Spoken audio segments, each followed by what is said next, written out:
Hello everyone, I hope you are all doing well. It is my very first tutorial in game development.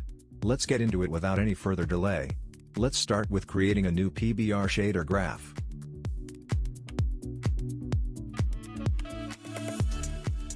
Create a new position node and let it be the default.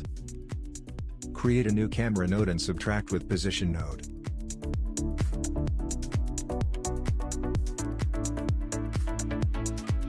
Add the split node to get the blue channel to the power node and make sure it multiplies by 2.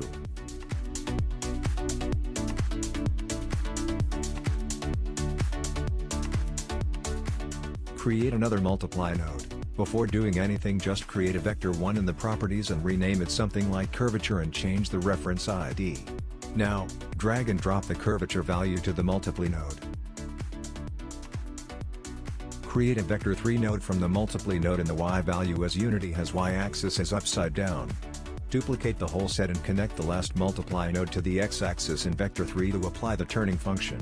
Remove the existing curvature value and create a new vector 1 in the inspector and name it turn as shown. Also change the reference ID. Drag it to the duplicated multiply node instead of deleted curvature and update the value from the turn property. And connect the multiply node to the vector 3 as an x value. Again, create a new multiply node from it to connect a matrix construction. Let's do this by creating a new transformation matrix node and change the type to inverse model from the model and connect to the new matrix split node. And create a matrix construction node and connect all values to it from the matrix split.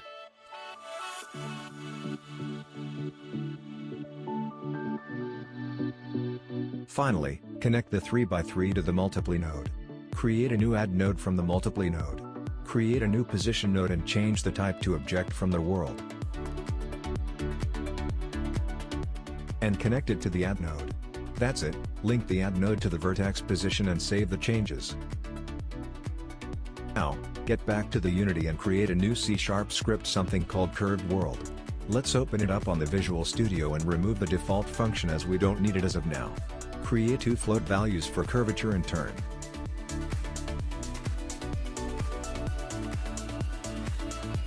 Add a range slider to the inspector to define the minimum and maximum value and put very low values as shown.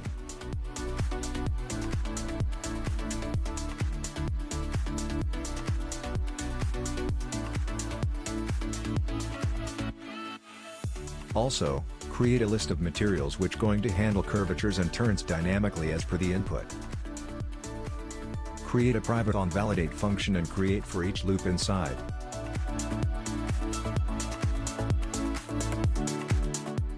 Get every material from for each loop and add set float value as we gave in the curvature property in the shader graph as a string.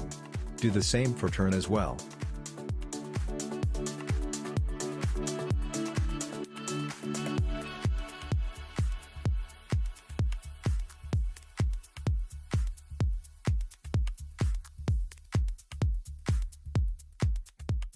Save it and get back to Unity.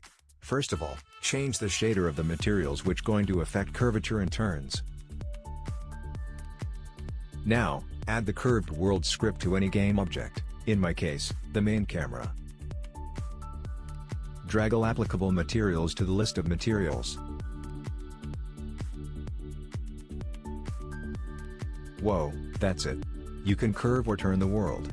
I created some functions to instantiate the buildings and other kinds of stuff, but this will happen without playing it as we wrote the code in onValidate function. Hope you all get an idea. Good luck everyone. I will continue doing videos like this if I see the potential response to this video. Please subscribe and support me. See you again in the next video.